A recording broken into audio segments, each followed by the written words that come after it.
So, toxic contamination has made headlines in the last decade, first with the water in Flint, Michigan, and then the train derailment in East Palestine, Ohio. But it turns out this kind of toxic and even deadly contamination is much more prominent than you'd think or you'd like to think. My next guests are two moms who are sounding the alarm and fighting to clean up thousands of tons of nuclear waste in St. Louis. It all started with a fire in an underground quarry at the Bridgeton landfill, but this problem actually dates all the way back to atomic waste stored in the region post World War II. These fearless moms smelled something and they went to work to get to the bottom of it. But getting the landfill owner to do something or even acknowledge the problem has been a battle. It's a battle these moms continue to fight. Here with the whole story, our co-founders of Just Moms STL, Karen Nickel and Dawn Chapman. Moms, ladies, it's so great to have you guys. I first saw this story on Instagram, I think posted by People magazine, and I was instantly interested because this isn't something that people are talking enough about. You guys got to give me the full story here. That is correct. It is not talked about enough. And, there has been a lot happening here in St. Louis with the Manhattan Project. And there's a lot of people that are very, very sick here. It started back in 1949 when these radioactive materials were leaking into a creek, and the government knew. They've known since 1949. We have a document that says so. And, people are still being exposed today. You guys have to tell me, too. I've read the story at length, but for my audience that's not familiar with this at all, and for people who are concerned about maybe their own contamination, if there's something going on in their community, what were the warning signs and what made the two of you want to start looking into this, want to start doing something with a problem that's been around for generations? I found out in 2012 just by attending a meeting that the Army Corps of Engineers was having about cleanup that they were already doing here in the St. Louis region from the radioactive waste in North County and downtown St. Louis. And through that meeting, there was a gentleman there from the Missouri Coalition for the Environment that was passing out flyers about a landfill that contained the same radioactive waste that was illegally dumped there in 1973. Through my findings, I grew up along the Coldwater Creek, which is contaminated, and I'm sick. I have several autoimmune diseases. I played in a park that was finally found in 2015 to be contaminated, and in the creek. Then I also learned through this meeting that I live 1.8 miles away from the West Lake landfill that contains the same radioactive material. And through that, within just a couple months, found out that there was also this underground fire that had also been burning since about 2010. And that is where I met Dawn Chapman at an air sampling event that was happening there right across the street from the landfill.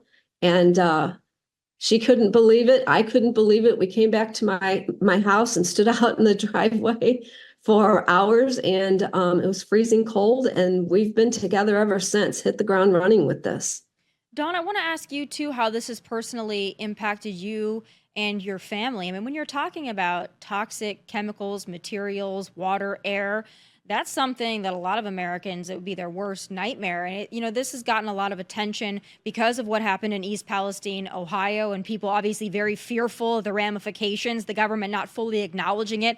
So tell me what this has been like for you. What complications have you personally experienced, and what are you most concerned about?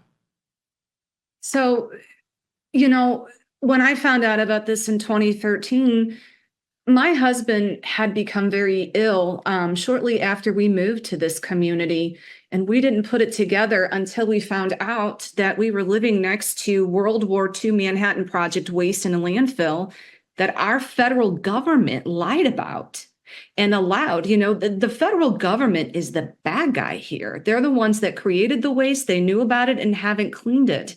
And I was just telling Karen, my son became very ill 4 years ago. He started college this fall, but he's so ill that he's taking classes online. I mean, life looks so different illness-wise for us. And, it's infuriating that they continue to lie, to watch East Palestine happen and to watch what they were telling those people, knowing that they were telling us the same thing 10 years ago. And now they're saying something different here. It's like, come on. They continue to deceive people when they're exposed. And by not telling them the truth, but it takes away their ability to make personal decisions to protect their own family and loved ones.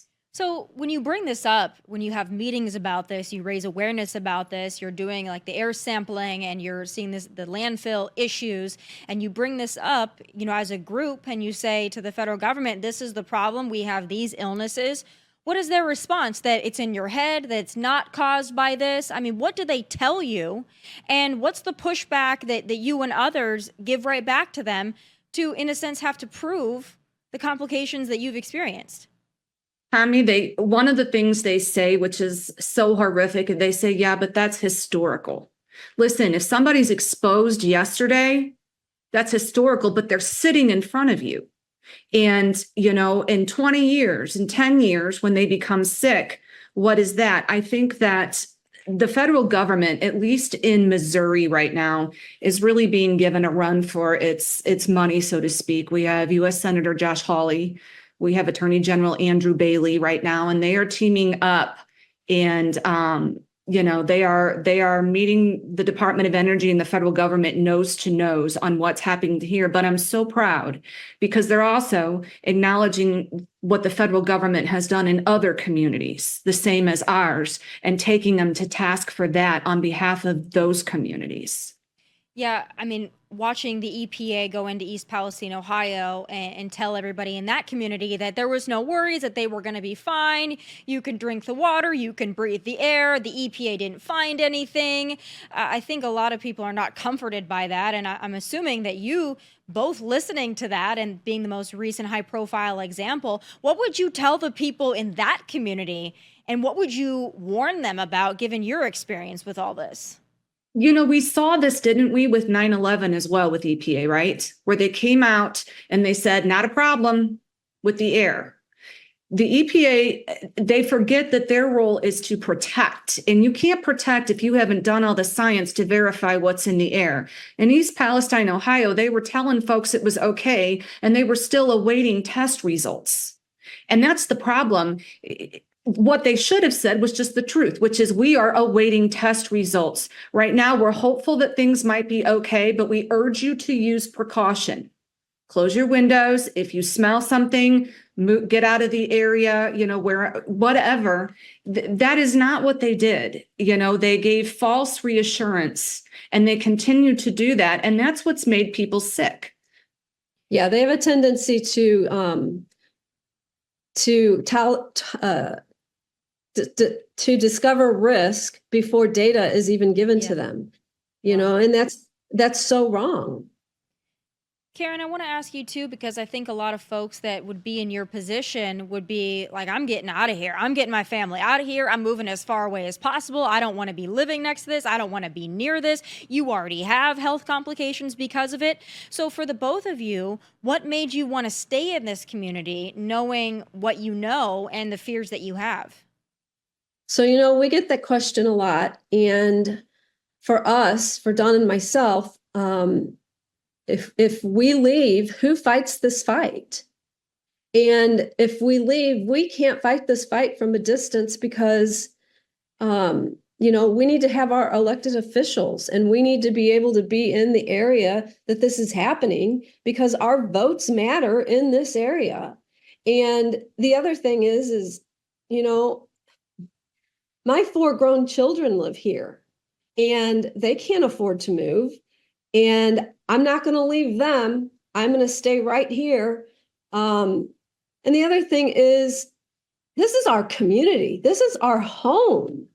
And, we can't just up and leave this. We have children to fight for. We've already been exposed. And just running away from it isn't going to solve this issue. We dedicated our lives to this, to our children. And from the very beginning, I say that my parents didn't know they didn't know that they moved into a neighborhood that exposed their 3 children to this toxic waste. And I know I have the opportunity to do something. And I want to know that when I put my kids to bed or my grandkids to bed when they were 10 years ago younger, that I was doing everything I could at that time to protect them. Karen, to And I you and Dawn, to your son's condition and having, the complications that you've both experienced in your families. When you go to the doctor and you've got these complications, you've got these illnesses, you've got these autoimmune diseases, do the doctors tell you this is from this, or have you guys been left to fill this in on your own? When I took my son to be diagnosed, he had a very bad blood test at the pediatrician's office that led to an immediate rush to the hospital. And when we were in the ER and they were trying to explain to him, why he was there and what was going on, he looked at the doctor. He said, "Did the landfill make me sick?" And the doctor looked at me and said, "I know who you are. You're doing good work. Don't stop. What do you want me to say?" I said, we tell the truth in this family." And he looked at him and he said, "Yeah, buddy. Yeah, it absolutely could have." And then went in to explain that. And as heartbreaking as that was, and it is for Karen and I, our task and our pledge, and frankly, our calling right now is to be for other families what nobody was for us. Yes, our children and they're sick. My family's sick, but and Karen has the opportunity to change that for somebody else's family. And that's where we are now. It was about protecting our kids. It still is, but now it's about protecting everybody else's. Yeah, the doctors here in Missouri are starting to wake up. We are starting to see a little bit of a difference with that. My granddaughter she's 6 now. She was born with a mass on her ovary. It had to be removed when she was 3 weeks old. But we don't know what the lingering effects are for her with her reproductive system. And, just for us, every little thing, a headache, a stomach ache, anything, our health here is very fragile. And it's a scary situation, especially when it comes to your kids and your grandkids. But our health system here is waking up. Wow. I mean, too little, too late. What is it that you both want from the federal government? I would assume that you want, first of all, an acknowledgement, you want a cleanup, but there's got to be some costs and some consequences to what they have done. I mean, you're never going to get your health back. You're already exposed. Your families have already been exposed. But what is it that the two of you want? And on behalf of so many others in your community who've experienced the same thing, what are you hoping to achieve? We're hoping that right now, Speaker Mike Johnson will agree to put the Radiation Exposure Compensation Act bill that passed in the Senate on the House floor for a vote. United States Senator Josh Hawley worked with bipartisan support with Ben Ray Lujan out west to cover all communities like ours. It would be compensation for certain cancers that develop that have been identified by the federal government as being caused by their waste. But it would also be screening tools and things we could do to be proactive here. And that passed the Senate with amazing bipartisan support, 69 votes. And, our U.S. Senator Hawley has worked so hard on this for Missouri, but for other communities, including the Navajo Nation. So we just need Speaker Mike Johnson to put this on the House floor for a vote this month. The month of September is critical. And if we get that, then that legislation is a form of apology, but it's also a way for us to save so many lives. Wow. I mean, I would certainly hope that would be something that the speaker would take to task and make sure gets done for you and for so many communities out there that are no doubt experiencing the same thing. In the remaining minutes I have with you, I think there's a lot of people that are going to watch this and they're probably unfamiliar with what could even be in their communities. I mean, it's not something that people go to look for. They don't think, oh, I've got this toxic thing 2 miles from me, or they don't know the warning signs. They don't know what to look for. And when the government's not being forthright, it's really hard to get at this. So from both of you, is there something that you guys tangibly, beyond just your own health conditions, that you can say, if you see this, if you smell this, if you hear this, you got a problem? Absolutely. I would say trust your instincts and listen, trust your mom gut. Trust your gut. And the other thing is, and I want to make this very clear, if anybody has any questions or if they think they're living next to something, definitely reach out to us. We're willing to help and guide in any way we can through them asking the right questions and reaching out to the agencies. The one of the most heartbreaking things that we face is sometimes we feel like we're too little, too late for our community, but we're not for others.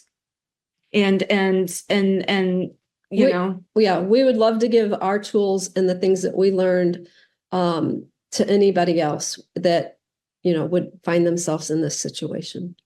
I'm sure there are far many more impacted than even realized by all of this. And the federal government doesn't want to fess up to this. They don't want to pay you out. They don't want to acknowledge their mistakes because they know that there are more mistakes probably that have gone unacknowledged all around the country. And you guys could be the tip of the iceberg here, thinking about the people in East Palestine, Ohio, that are undoubtedly going to go through complications that I'm sure the federal government is never going to fess up to. So I'm so happy and inspired to hear that the two of you are taking this to task, but also that your elected leaders are doing something about it.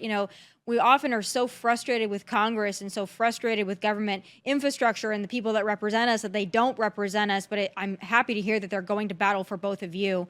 You mentioned that others can reach out to you to get resources. Where can they find both of you and Just for Moms STL so they can get more information? Just Moms STL on Facebook. And we have a website, justmomsstl.org. You can email us at westlakemoms@gmail.com. And we're also on Twitter, justmomsstl. Wow. Thank you guys so much for sharing your stories. I mean, I stumbled upon it looking at Instagram. Social media can be helpful for a lot of different things. As toxic as it is in its own right, it can help people stumble upon things that are important to them, important to their community, and important to the country. I thank both of you, Just Moms STL, Karen and Dawn. I'm so sorry for what you've had to go through, but I'm so inspired by you. And you know what? Fearless moms who want to protect their families and their communities can get a whole lot done, and you two are proof of that. Thanks so much for spending the time, and I wish you and your families well, and I hope that you get everything that you deserve out of this. Thank you so much, Tomi, for having us on your show. Thank you. Of course. Thank you guys so much. Folks, Just Moms STL, make sure you go check it out. Help join the fight. You never know what could be in your community, in your neighborhood. There's a lot of bickering on partisan lines, but this should be something that everybody joins together to fight and to fight for these people in these communities, these families, obviously thinking about those in St. Louis, those in East Palestine, Ohio, and elsewhere that have had to deal with this. Thank you for watching this very special episode of Tomi Lahren is Fearless. I will see you back here, of course, Monday through Friday at 1 p.m. Eastern from Nashville. God bless and take care.